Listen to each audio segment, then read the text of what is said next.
Hi, this is Tim DeForest. Welcome to episode 33 of the Edgar Burroughs podcast. We're going to go right into this without our usual introduction because we made a last-minute decision to divide our discussion of the novel Cave Girl into a two-part episode and simply didn't record our regular introduction for us. So we're going to jump right into our continued discussion of Cave Girl, starting with part two. And please remember that at the end, we will have more information about our current trivia contest. So be sure to send us an entry for that. So please enjoy the episode. And we'll just keep going. It starts off with a chapter called King Big Fist. And it opens in a way that reminds us who Waldo is. He's climbing on a cliff. He sees a ship, his family yacht, and then it establishes he's been on this island a year now. And he realizes that he has to return, but he has to bring Nadara with him. That he's not like Tarzan, who could live happily in the jungle under primitive conditions. He's learned to live under primitive conditions, but if he can get back to civilization, at this point he wants to.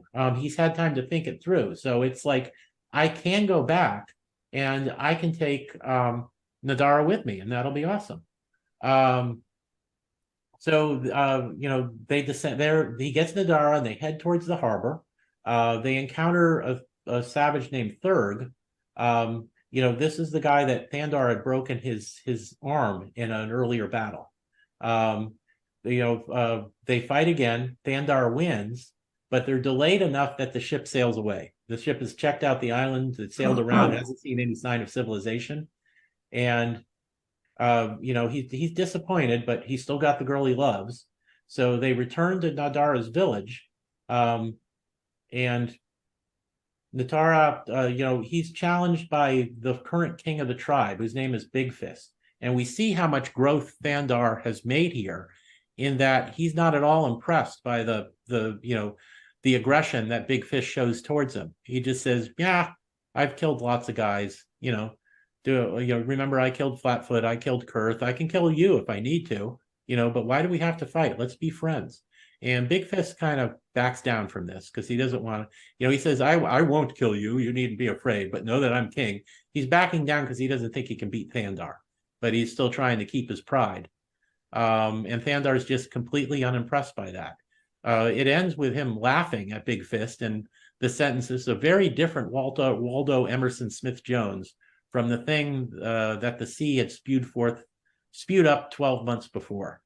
So he's completely in hero mode now. And this chapter reminds us of his history, but also shows that he is a capable person now. He is the hero.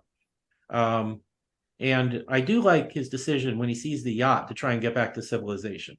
He would, no matter how good he's become, he would miss at jungle life. He would miss his family. He'd miss his books. He'd miss the benefits of civilization. Comments from you guys on this chapter? I think your point about the fact that here now he is starting out the whole section of this book or this part of this book are being published separately before about a 4-year period, shows him as a hero in that way. So we're on a whole different platform, a different understanding of his character and his accomplishments. In my head, we're thinking we're going closer to the Tarzan or Korak mode of someone who's already established himself, who's going ahead. So now what kind of obstacles or challenges are ahead for him? I did want to make a comment too that when you're talking about Cave Girl and Caveman, because they were published about 4 years apart, that when you mentioned Cave Girl, said is serialized over 3 copies, 3 different sections, which makes it sound like a short story.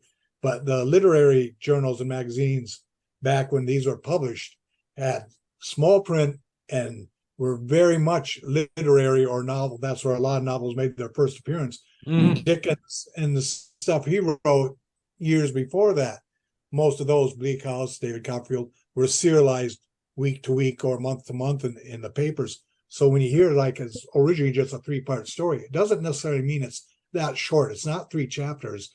A lot of those magazines would have 4 to 5 chapters of that section in just that one issue that they released. Yeah. So for modern readers, just to kind of give them an understanding of how the length worked and how a lot of these works were first put out to the public. And if they were very popular, then they became published as an actual book. Yeah, good point. Thank you. I've got a point I would like to make if we're done with this chapter. Yeah. Okay, I should have brought this up earlier. At the very beginning of the book, I mean, like page 1, chapter 1. Waldo, it's just made it. This is on the very first page. It's just made it to the island, and some of what he's ruminating there is told in flashback a little bit about how he's brought up and all that. But he's made it to the island, and he sees a shadow. And this is at nighttime, but it's a shadow that looks like someone moving about near him. And this goes on for like 4 nights. Well, at some point in the story, which I thought was in the chapter we just completed, and of course I didn't write down where it was, but at some point in the story, Nadara tells him that was her. Do you all recall mention of that? I do now, and I'd actually forgotten that. But yeah, she'd been observing him. Yeah, I thought it was a nice little twist, and that's why I wanted to bring it up. And I cursed myself for not noting where her revelation is. Yeah, at least point out to our listeners that be on the lookout for that. It's in here somewhere, so I just don't know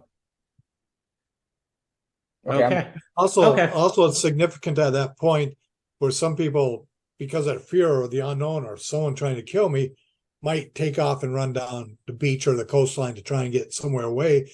He has become so frazzled, so discombobulated or depressed or fearful.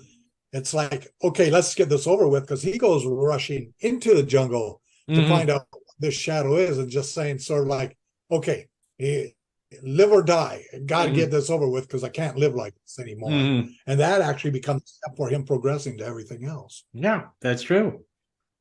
So, okay, so I'm gonna jump to chapter 2 of part 2, which is called King Thandar, and we find out his first challenge is actually one of social conscience or cultural consciousness. He wants to marry Nadara, but he finds out that the tribe doesn't have any concept of marriage. You know, if you want a girl, you just take her and you find a cave.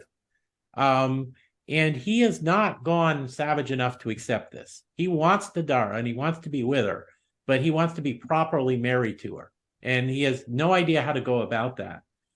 It reminds me actually of Bo and Tyler at the end of Land of Time Forgot. He and Liz just said they plighted their own troth that night. They considered themselves married because they didn't have anybody to marry them. They just said, I take you as my husband. You know, he didn't do the ceremony, but it's just something like, I take you as my wife, I take you as my husband, and they were done. This doesn't occur to Waldo. He wants to have a proper marriage somehow. He doesn't know any other way.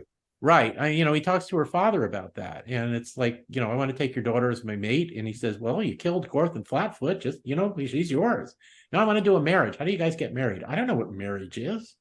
So, he says, in my country, we don't take wives by force. We have to be married properly. And he tries to explain this to Nadara, and she doesn't understand it at all. She has no cultural keystone to base this on. So it's this quote from the chapter. To her, it seemed that Thandar must care for her very little for her. That was the only explanation she could put on his strange behavior, and that made her very sad. So you've got these cultural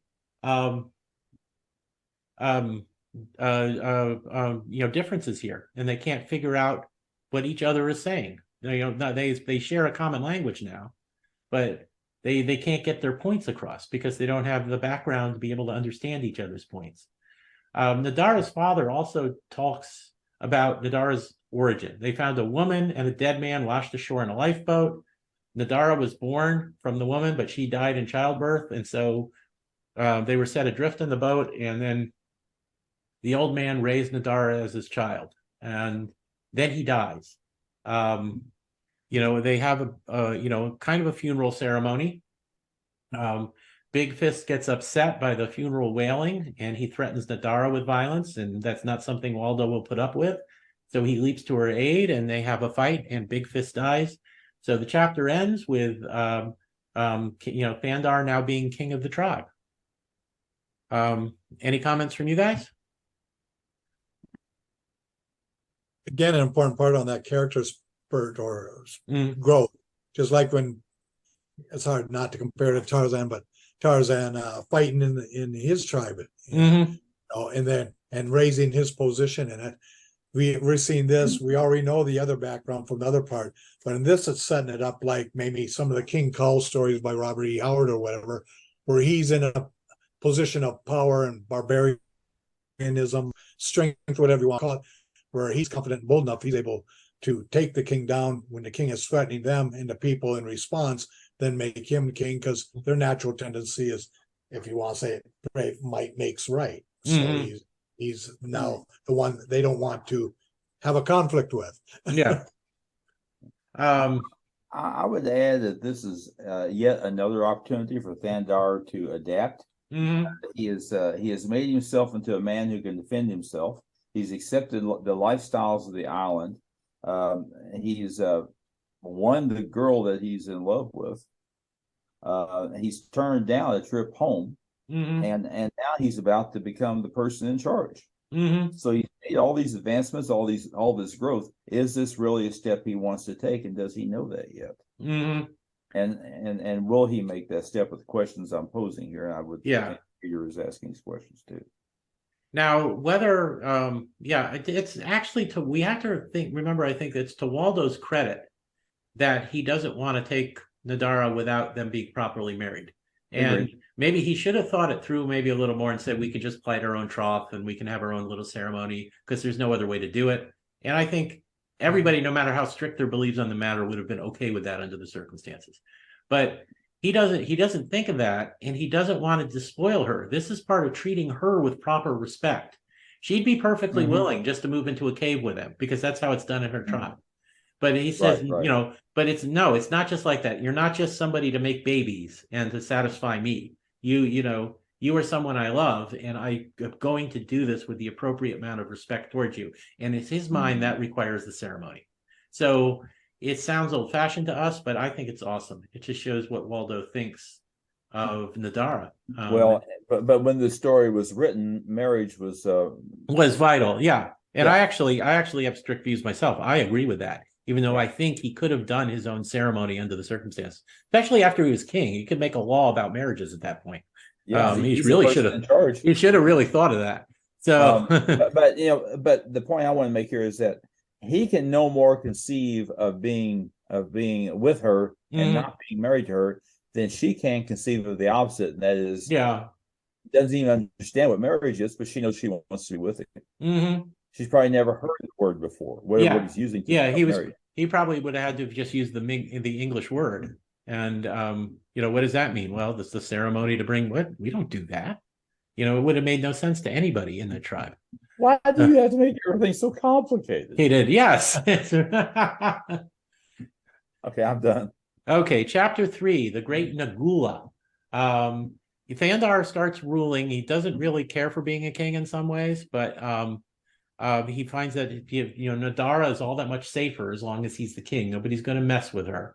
And he does have a lot of book knowledge, but not practical experience. And I like this. He's grown so much, and he knows about things he can do to strengthen the tribe, but he doesn't know, he knows the theory of agriculture, but he's never actually done it.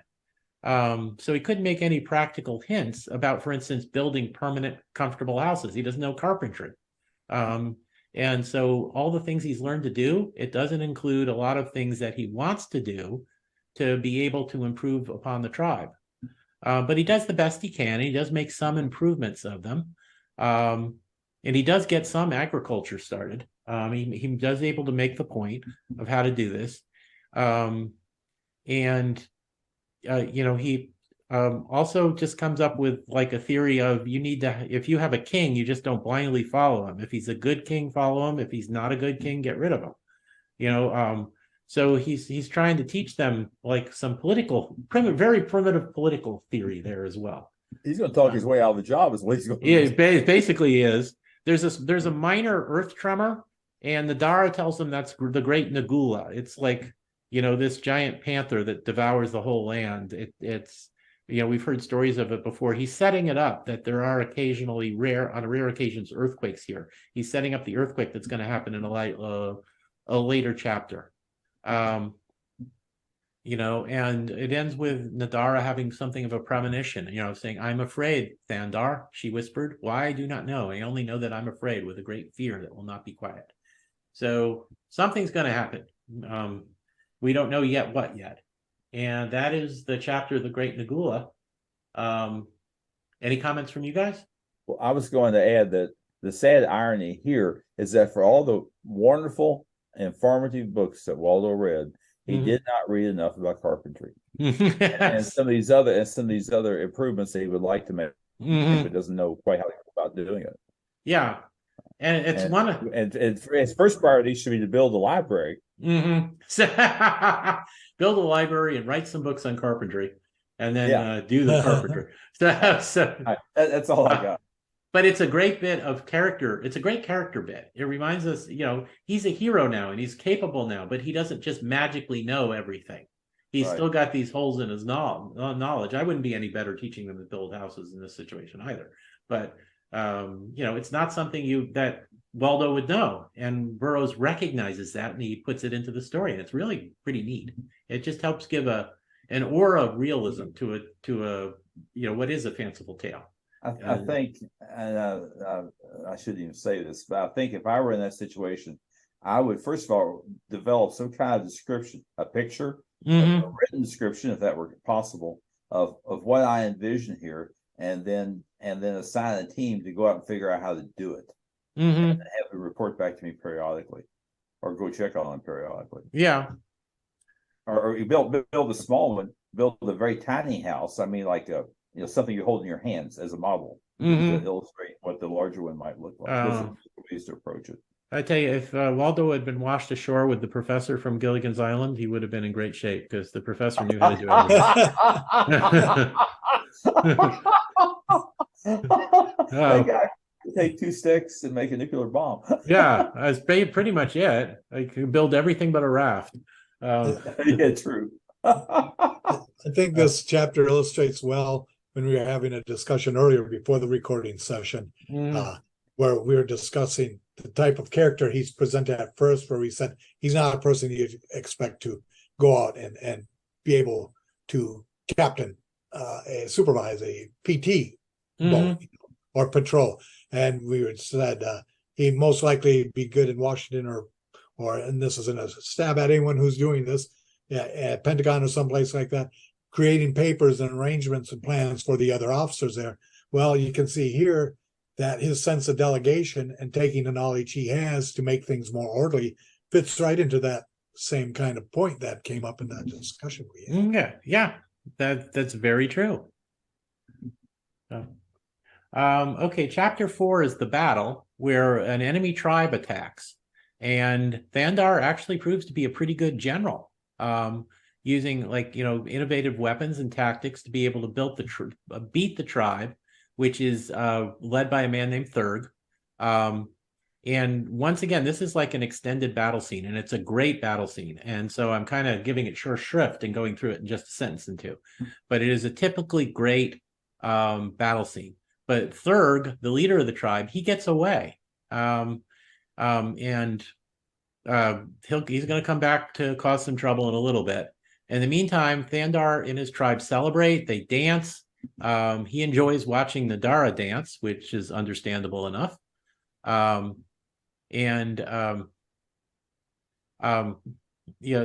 they have a good night. They have a successful celebration, but they don't realize that Thurg is sneaking up on the tribe. And while he is asleep, Thurg kidnaps Nadara. She screams once, and the scream rouses Waldo from his dream, but he just thinks that what he did was a dream, and he doesn't go check it out, and he falls back to sleep again. So that's chapter 4. It's kind of interesting to compare this chapter to the chapter in The Return of Tarzan, when Tarzan leads the Wazari against the Arab warriors, Arab slavers. In both cases, we have a hero that's introducing new tactics to the many leads and gives them an unexpected victory. So it's kind of a parallel there. One of the weapons that he introduced was the bow and arrow. Another was the lance with a flaming tip. Yeah. So yeah, I see. So, and that's just, you can see where the bow and arrow alone, even if they were very primitive bows and not the most accurate or far firing, just by themselves, they would make a huge difference. Yeah, that's something you can strike at your opponent from a bit of a distance, and they can't even get close enough to you. Yeah, yeah, and that would have been a completely new thing. Well, they threw spears at each other sometimes, but this would have been a little bit longer range at least. We can presume they're probably not the best bows in the world, because Waldo would have been figuring out how to make them as well, but they'd still fire probably a little farther than you could throw a spear, and would have been just an unexpected and effective weapon against the bad guys. Well, after you finish building the library, then you build a Dick's Sporting Goods. Where you he just needs to throw up a Walmart and just have it all in one location. So, any more comments on this chapter? It'd be interesting to see a video of how he taught the tribesmen to dance. Yeah, and does he lightly touches on it, saying their savage type of moves he knew little of compared to what he was aware of as the waltz or the other things he learned in Boston. So I'm just trying to sorry, my mind's going to Monty Python and the Ministry of what kind of dance they came up with. Obviously they came up with some kind of victory dance where everyone was good with it, but I had some pretty weird visuals going through my head trying to figure out what it came down to. It doesn't say anything about how they went about making music. Presumably, if you're dancing, you got music to keep time to. That's true too. Could have been chants, or could have been some sort of drums. Yeah, but it doesn't really touch on it. Pipes or flutes. No, probably not much more advanced than the Apes Dum Dum from the Tarzan story. Yeah. So. Okay, well, chapter 5 is the abduction of Nadara. Thurg has kidnapped Nadara. This is at least the third guy in the story who's wanted to kidnap her for her own. And he won't be the last either. He gets away with her. She tries to escape from him, is immediately recaptured, and then there's an earthquake. Thurg runs away. Nadara gets back to the village, but the cliff face has collapsed. There's mangled bodies everywhere. She searches for Thandar. She can't find him, thinks he must be dead. And so she wanders around for weeks. She finds a cave to live in, and at the end, the chapter ends with Thurg finding her again. So the story's about to move on to a new, a new phase. Burroughs kind of pretty, there's not a criticism. It's just the way he did it. He pretty brutally gets rid of the tribe, because he didn't need them for the rest of the story. They would have gotten in the way. He needed Waldo to be free and on his own. So they just, get wiped out in this earthquake. And so like that, the situation changes. That does not eliminate the kidnapping problem, though. No, it doesn't. But it means he can focus on that. And Burroughs doesn't have to waste time with Waldo trying to figure out, okay, who can take over as king while I go get Nadara and all of that. He doesn't want to slow the pacing down. I see. So I think that's the reason that all the cavemen die, for the sake of keeping the story fast-paced. So it's the sacrifices we make. It's the sacrifices a writer has to make. He's built this little primitive civilization, but now they get in the way of the rest of the story, so they all got to die. So, but it's it's another exciting chapter, and we just can't help but feel bad for Nadara. Who's just on her own and thinks the man who loved her is the man she loved is dead, and she doesn't even have a family or a tribe left to go to. She's completely on her own. This chapter. Oh, I'm sorry. Go ahead. No, go ahead. I was going to say this chapter also shows Burroughs taking a different storytelling approach, which we've discussed in other books he did. But in The Cave Girl, it basically works with Waldo. And he's basically the character we're following in every single chapter throughout that whole time. Now, in here, this chapter and the next couple of chapters, we'll see Waldo or Thandar isn't really part of them. This chapter concentrates on Thurg and the girl and everything that happens there for Nadera and stuff like that. You're not really hearing anything about Thandar. Yeah. And then in the next chapter, without jumping ahead, we'll see that it goes to a different set of characters that tells their story.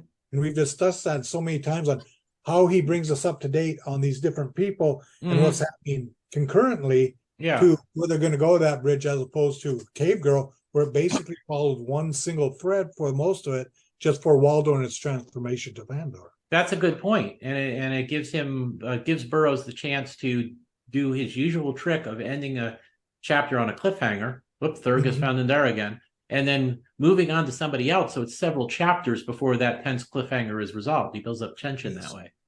Well, if I may jump in here real quick, we've been up to this point. We've been in third person. The story's been told in third person. Right?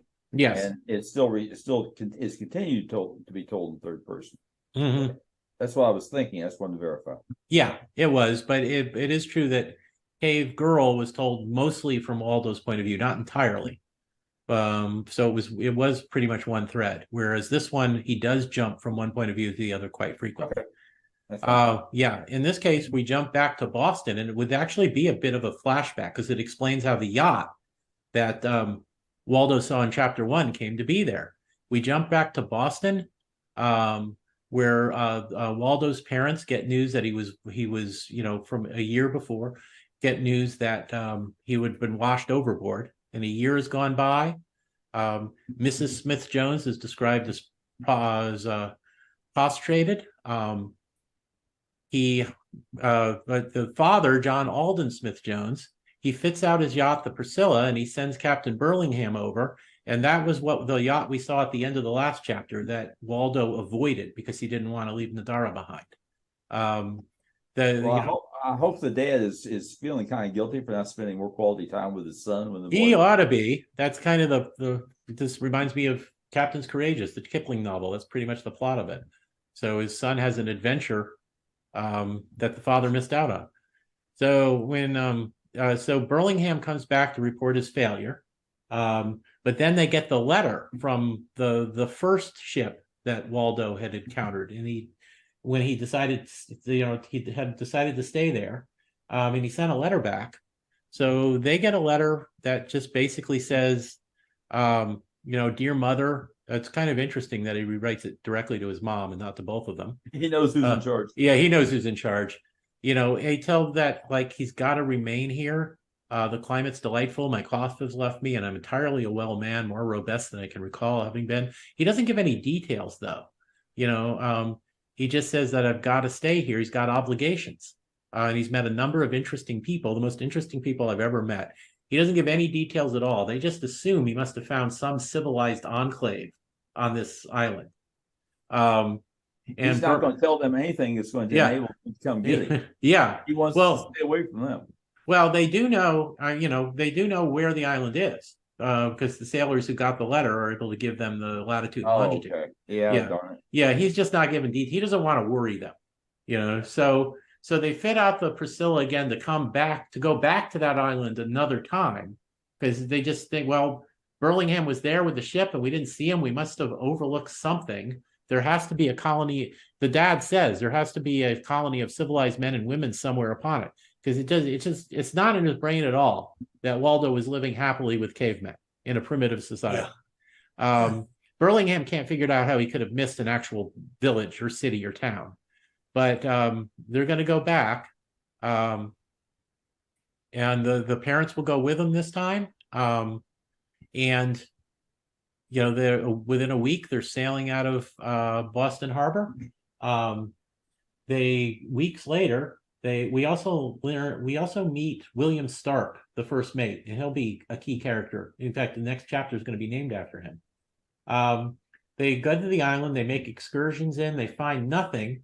But then they see a girl being chased by a savage caveman. So Burlingham and Stark see the guy threatening them. So the chapter ends with them firing their rifles to try and save the girl. So, any comments on this one? Well, in defense of the parents who we've taken down a few notches, Mhm. at this point, they actually are going to, if you want to call it, bear the hardships of going on Yeah. the ship at sea Yeah. and maybe halfway around the world, Hmm. wherever it may be. So, because sailing wasn't really pleasurable even at that point. Well, depending on their yacht, this is again, this is probably the early 1900s or that we're Yeah. talking about, as opposed to the Pilgrims or the 1800s. Yeah. Where there's a lot of difficulty taking a cruise that far. It was Hmm. not very clean and not a lot of danger to it. Hmm. Yeah, even if you assume they had a private cabin on the lot and yacht and nice food and wine and all that, but it still would have been out of their comfort zone. Yeah. Anything outside of Boston society or doing a tour of Europe that rich people used to do would have been outside their comfort zone. My gut feeling is they've got. I agree with what you're all saying, but my gut feeling is they got room on the yacht for a couple of servants. They probably do, yeah.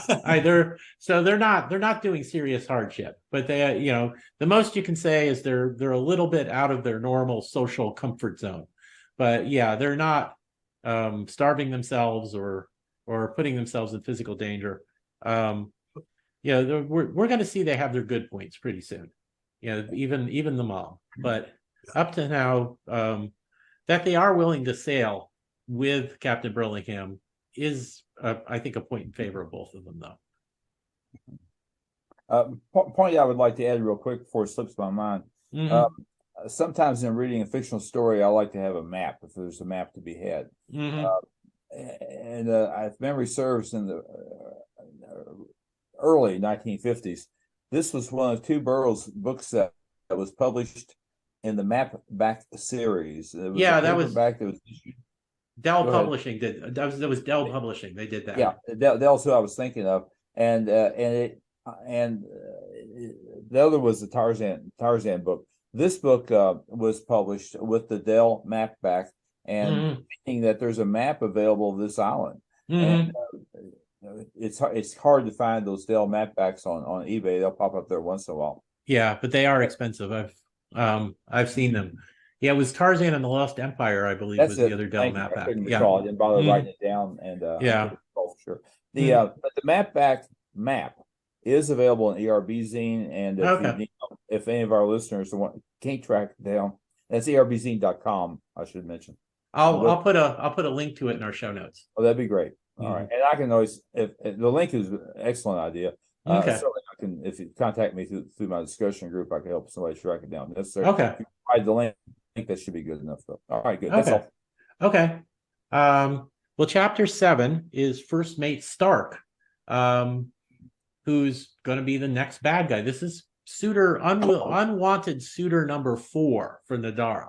She might actually, even for a Burroughs heroine whom everybody falls in love with, she might be setting a record for the number of unwanted suitors she has. He obviously has to be quite striking. Yeah. It flashes back a little bit to see like Nadara trying to get away from Thurg. She catches him, he catches her, but she just mocks him, and she gets away again. And for a few days she has captured her or traps her in a cave where she can't get out. She's running low on food. She finally makes a run for it, and that's where they run into the crew from the boat, and Stark and Burlingham shoot Thurg, and he falls dead.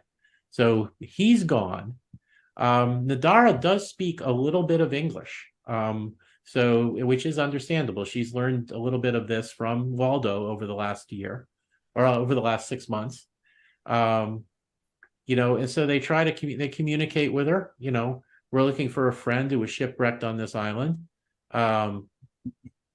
She realizes they seem to be talking about Thondar, but and she decides because of that she can trust them if they are Thondar's men.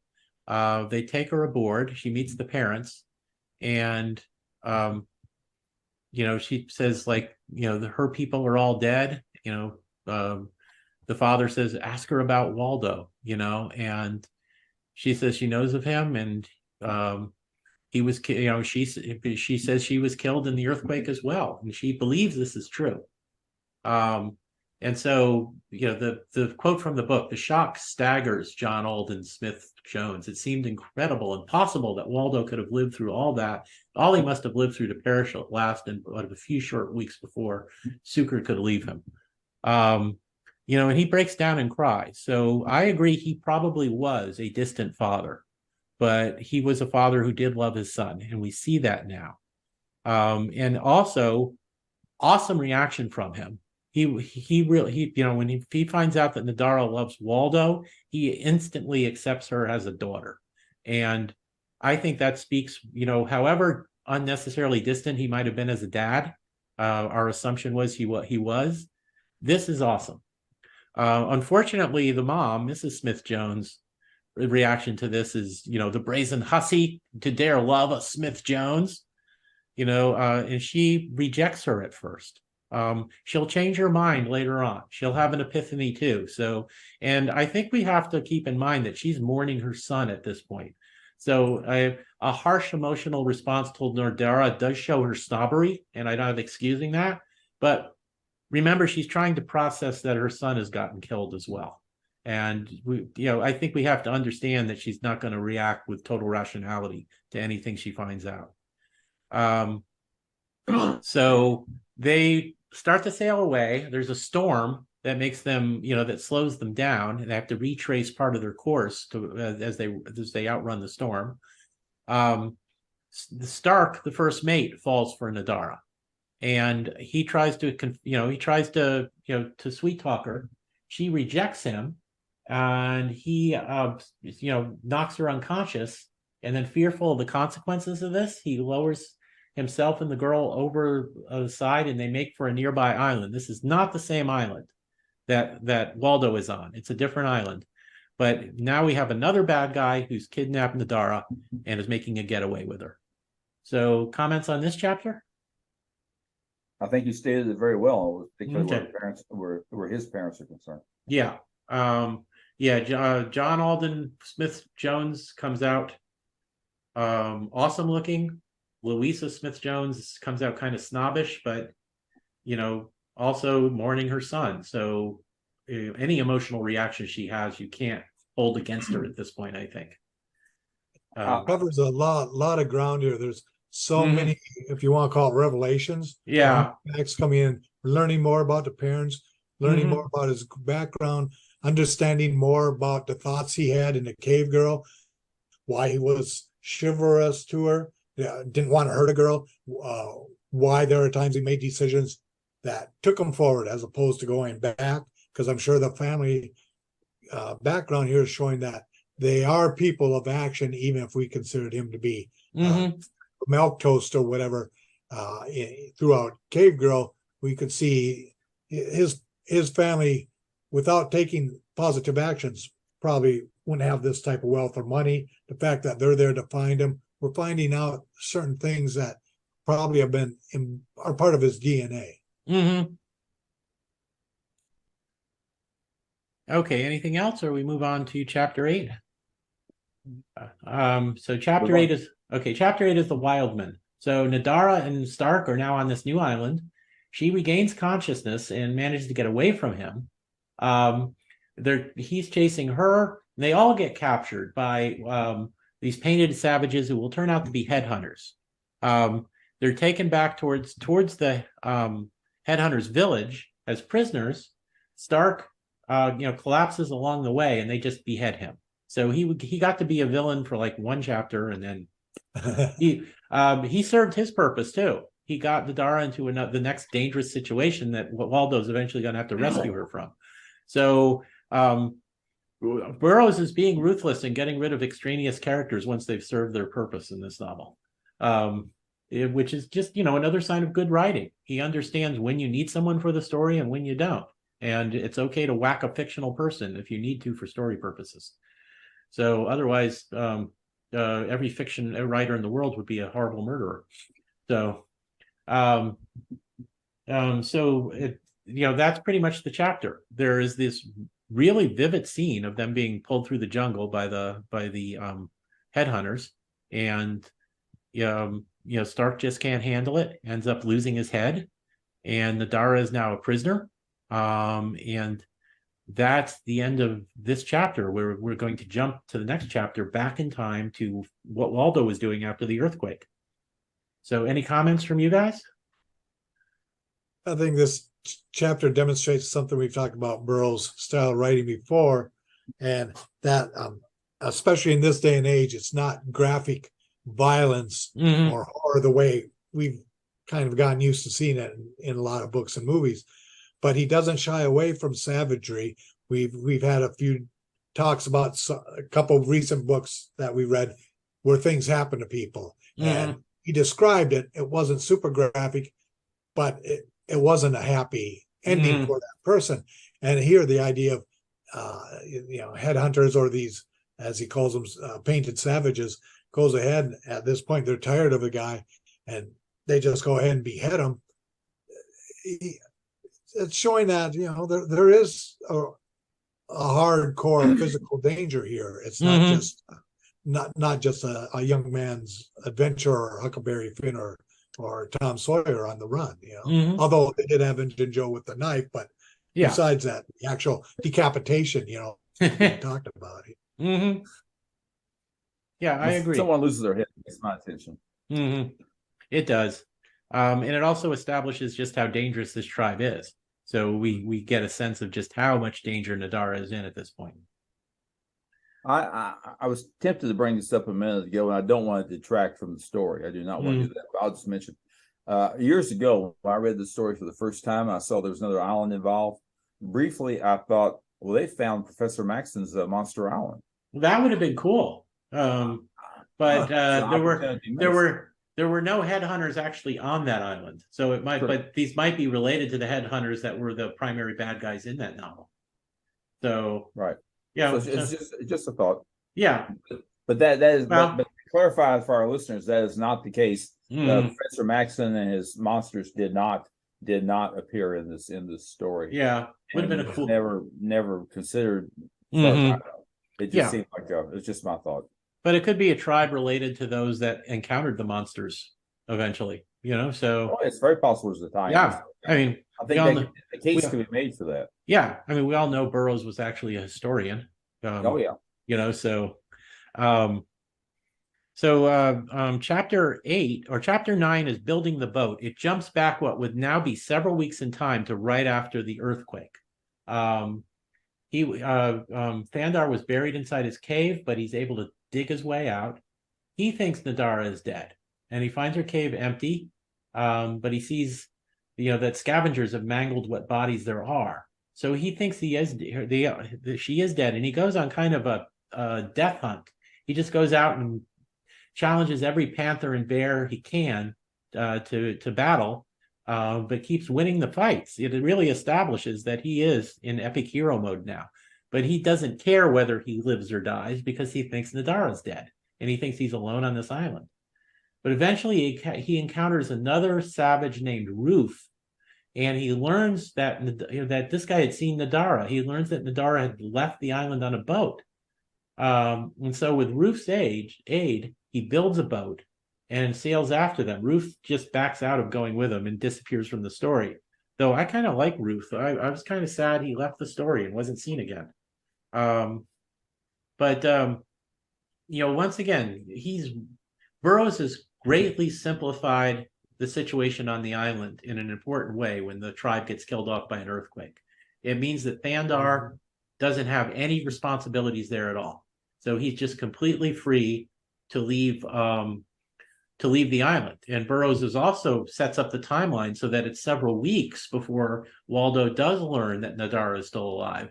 So she's had time for her adventures to happen before this. So he's interweaving the timelines again. He's going back to Waldo and explaining what happened in his timeline, while the stuff from the last couple of chapters was happening to Nadara. Any comments from you guys?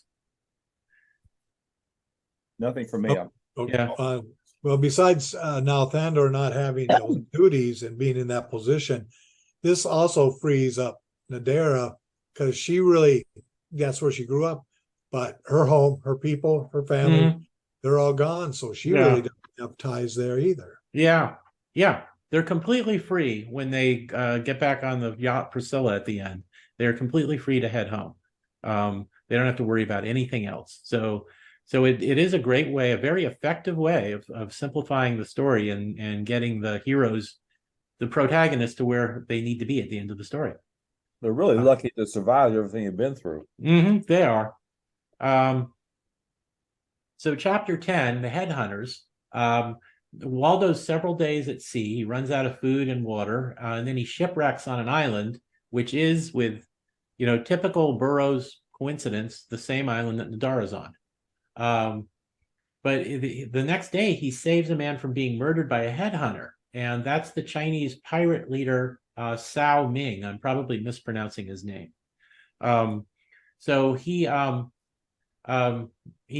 just makes friends with Cao Ming because of this, and he learns from, like, the pirates, that the pirates have learned that the local tribe of headhunters have what they call a white goddess in a panther pelt and wearing a large diamond ring. They're being worshipped by the headhunters. So Nadara goes from having 4 unwanted suitors, all of whom have gotten killed, to now having an entire tribe that worships her as a goddess. She's really got to be good looking. So he asked the pirate leader to wait 3 days while he investigates this. He wants to get Nadara, and he wants the pirates to take him off the island. And this time, he takes a gun with him. And this because he's already established himself as a hero. He's killed the suitors in hand-to-hand combat over the course of the story so far. So from a story point of view, from a thematic point of view, it's now okay for him to have a gun because he doesn't have to prove himself as a hero anymore. So he can just shoot the bad guys if he has a chance to do so, and it's not going to make him look bad. Also, if we assume he didn't take a gun the first time because he wouldn't be able to take proper care of it, now he knows it's going to be very short term. If everything works out, he'll get to the village, rescue Nadara, and make a getaway. So he doesn't have to worry about the gun rusting or having to clean it or anything like that. So it's a different situation. Any comments from you guys? Nothing for me. Okay.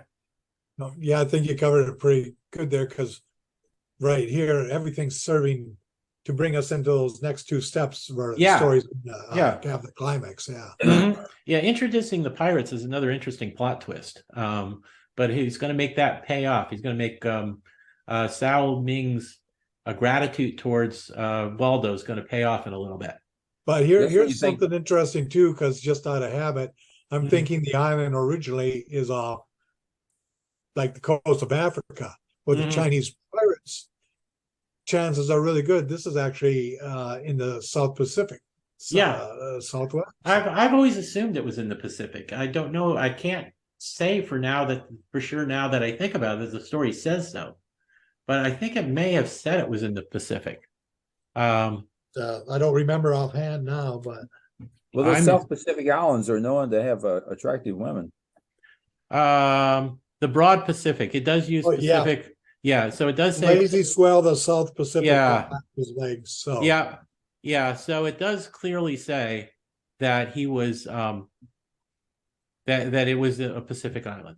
So my brain reverts by habit to Africa. Yeah, Burroughs and Africa are always going to be linked. So, okay. Chapter 11, the rescue.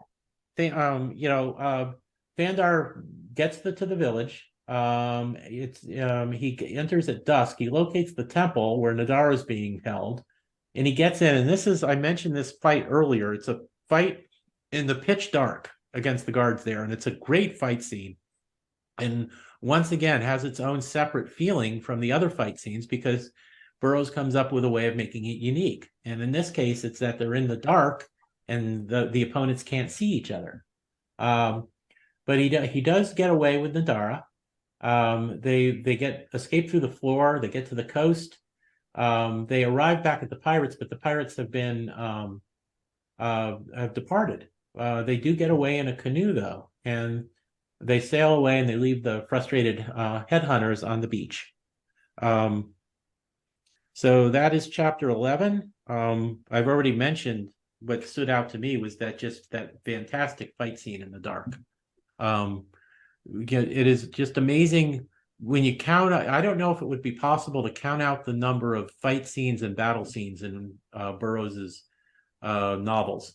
He took the words right out of my mouth. Yes, but you would be hard put to find one that just copies another one. They all had their own individuality, whether it was the setting or the situation or the tactics being used. In this case, a fight in the dark at nighttime in this unlit temple was just a wonderful idea, and it's a wonderful fight scene.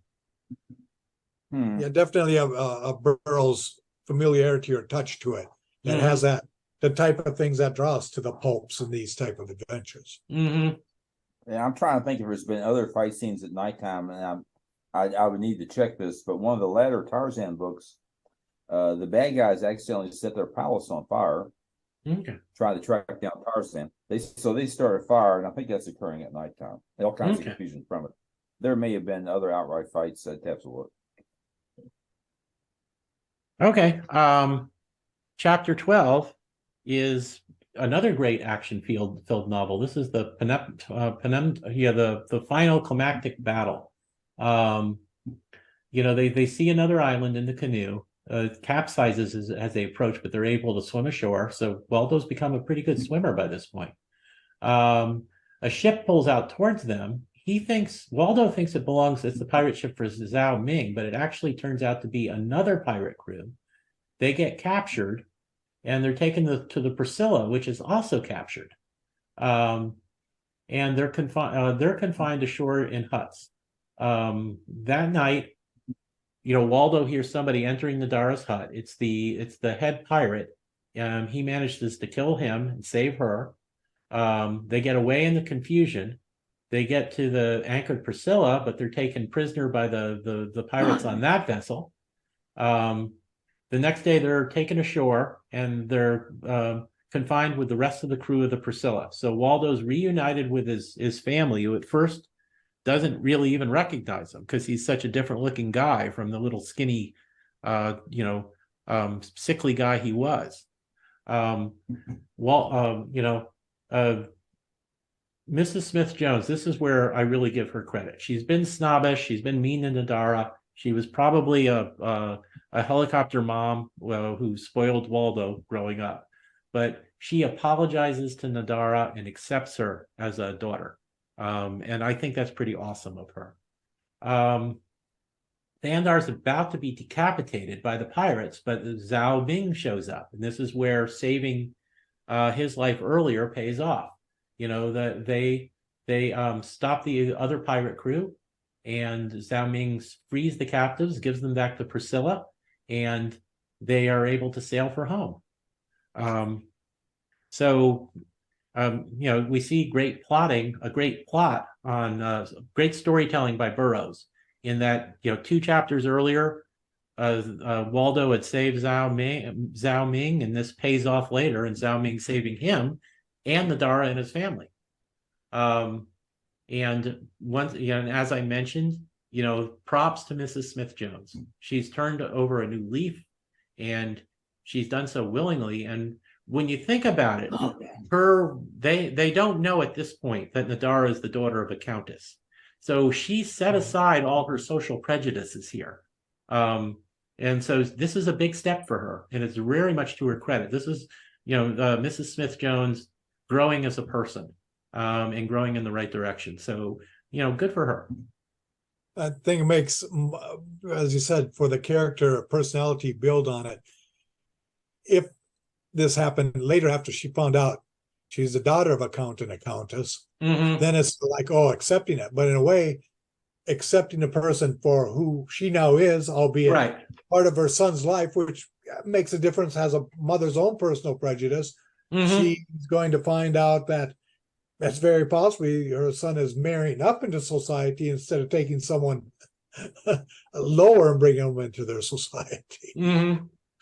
So yeah, Burroughs did this in exactly the right order. He had Mrs. Smith-Jones, accept Nadara before she learned she was, in fact, royalty or nobility of some sort herself.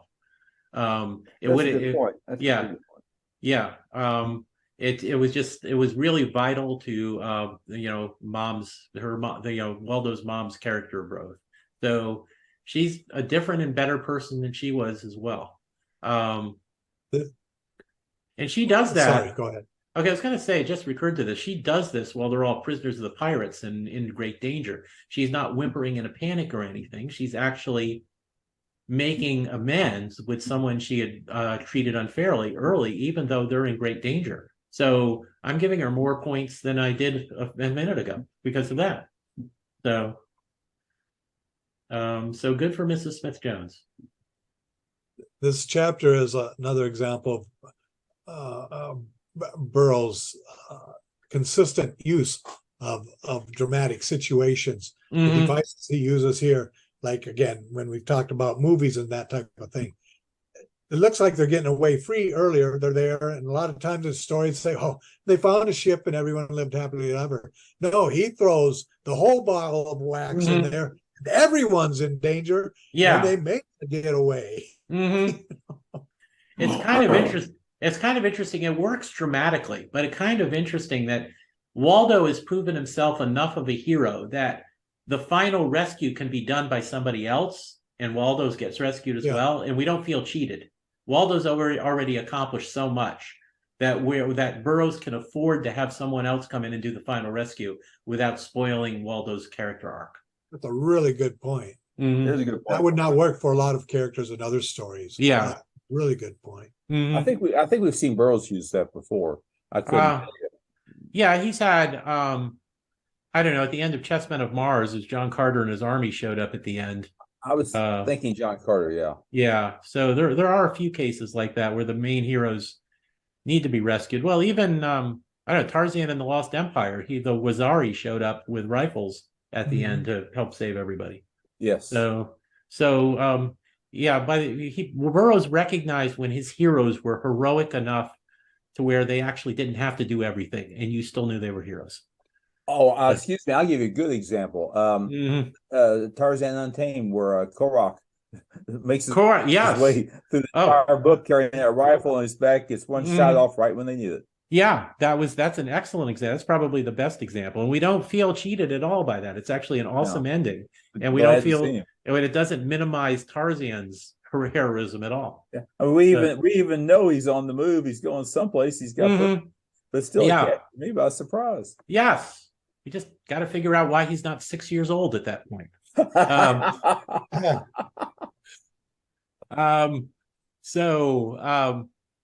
The last chapter, chapter 13, Homeward Bound, they get to Hawaii. Waldo and Nadara wed, and they find out from the locket that was in the pouch that she is the daughter of a count, a French count. So, but once again, it's important to emphasize that this was after Waldo had married her, after he confessed her love for her, and after Mrs. Smith-Jones had set aside her social prejudices and accepted her as a daughter.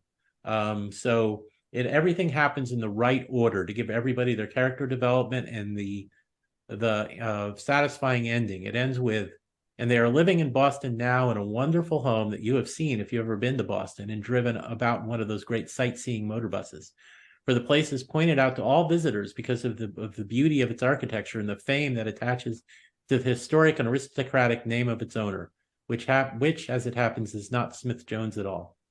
So I think he's saying there that he changed the names of everybody so that to protect the privacy. Of course, he supposedly did that with Lord Greystoke, but it comes to where we can't think of Tarzan as anybody but actually Lord Greystoke, even though he says in the first novel he was using fictionalized names. That's what he intended. So yeah.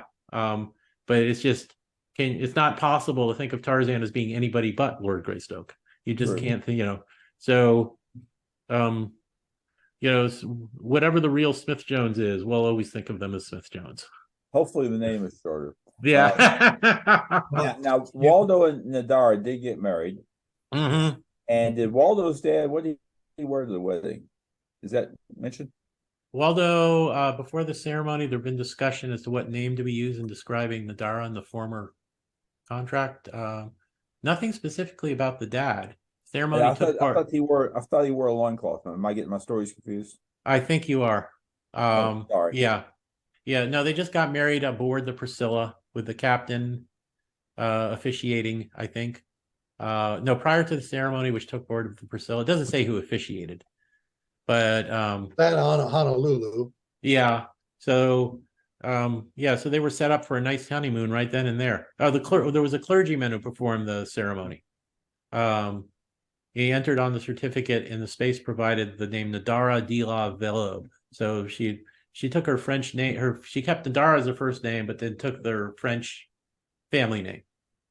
So yeah, there is. I cannot remember who did the artwork on the ERB comics page for their adaptation of this, but there is a wonderful final frame when they finished it of Nadara in like 1913 style clothing on the street of Boston, and just looked drop dead gorgeous in them. The artist did a great job. I think it's Pablo. Is it? I think so. I cannot remember, but I mean, the art throughout the story was great. But that shot of Nadara like all dressed up in the style clothes of that time was really nicely done. This book and this chapter have me all keyed up for possibilities in the crossover universe, like Scott that Wynn started up with the Edgar, and also sequels for this, because I'm looking at, I would change Waldo's name, and I'm predating the actual creation there, but picturing coming back to the person who he is now in a large city society, I'm thinking he should maybe be called Bruce Wayne. Because he's not going to take any crap from anybody. He's not going to back down. We're talking getting close to the beginning of, for American involvement, World War I. Yeah. Is he going to become Tony Stark and become a entrepreneur or a armorer, own an armory or whatever? He's going to become someone who I believe be very influential, work in social services, possibly government. He's going to have ideas of change and stuff. He now knows he has the confidence and knowledge to make things happen, and he's got the money and background. Yeah. Monster Men. He could go back. You could have a crossover for those characters, or where is her mother Countess from? Are they going to run into the Mad King or somebody? I mean, there's all kinds of possibilities. There's all kinds of connections. I'd love to see this carried on. Hey, one thing: when you get to World War I, which will just be a few years later. Yeah. If Waldo had stayed the same person he was and never had his island adventure, he would have, his family would have arranged for him to go in as an officer and been like an aide de camp to somebody in the Pentagon. The Pentagon wasn't built yet, was it? At just the War Department. So at the War Department, and he wouldn't have seen combat. Now he's going to volunteer. He's going to feel obligated to volunteer. He's going to be like a major or a colonel leading a battalion or a regiment. Exactly. There's so many possibilities on how he'd mix maybe so many avenues to pursue. You could do another half a dozen books on him and the family right here. Maybe he'll serve alongside Ulysses Paxton in World War II before Ulysses supposedly gets killed in combat, but actually gets transported to Mars. So there's a good possibility there. Yeah, he could have been Ulysses' commanding officer. General Pershing and Dwight David Eisenhower. I mean, there's all kinds of stuff here.